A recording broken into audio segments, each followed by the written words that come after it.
In this video, I'll show you how to file your taxes as self-employed on TurboTax.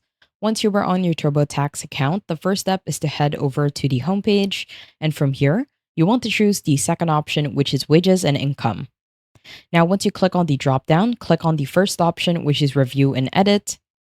That will automatically take you to the income and expenses section, and from here, you want to head over to the bottom, choose the search bar, and you want to type for self-employment. Once you type that on the first section, you will automatically see self-employment. This will be your income and expenses. On the right-hand side, click on Start. Now, if you have filed your self-employed work summary before, you just simply scroll down and at the bottom, choose to add another line of work. Now, that will take you to the section where it will ask you the type of self-employment work in which you do. So there are examples in here such as graphic design or rideshare driving. Let's say in here that we are a video editor. At the bottom, it will ask you who works or owns this business, either you or your spouse. I will choose myself, and at the bottom, click on continue. Now, it will ask you if you want to confirm your video editor work. Let's say it will ask you if you work in film and TV production. We do not, so at the bottom, we will choose the second option, and then click on continue here below. Now, it will ask you how you want to classify this work. This could be your main source of income or your side job. Let's say I will choose my second option. You can also choose if this is the business you own or operate. Then at the bottom, click on continue. Now in here, it will show you the video editor info or the self-employment work. So in here, we have the general information.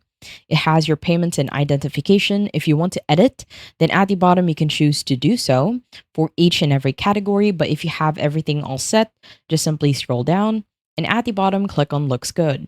Now it will take you to enter your income. You can add the common income, which is the Form 1099 NEC or 1099K.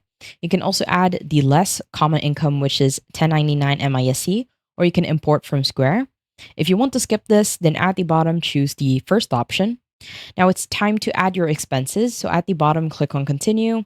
If you have some expenses that you have done within this line of work, you can choose to enter them manually, connect to a bank account, or upload through a spreadsheet. Let's say I want to enter this manually, and at the bottom, click on continue. Now that will take you to the expense categories, wherein you can add the expenses in which you had or which you have spent within this line of work. Let's say we had to pay for supplies. This includes our editing software. If we scroll down, there are also a lot. And at the bottom, you can even add more expense categories if you can't find the one in which you are looking for. And once you're done, you can also choose multiple ones if that is something that you want to do. And at the bottom, click on continue. Now that will take you to the section where you can import your expenses or edit them. So in here we have supplies, and on the right hand side, if we click on the pencil to edit, it will take us to the section where we need to enter our supplies expense. So on the description, let's say we paid for Adobe subscription, and on the amount, let's say it's about $100. You can also add another row if that is something that you want to do. And once you're done, head over to the bottom and click on continue. As you can see, it will automatically reflect within your expense category. If you haven't added your income, then you can add it in here, as well as your business summary and your uncommon situations. And once you're done, head over to the bottom, click on continue. And once you're done, if you scroll down, you will automatically see the exact line of work, and you have successfully added your self-employment within your TurboTax account. I hope you found this tutorial helpful. Please let me know if you have any other questions in the comment section below, and I will try my best to help you out.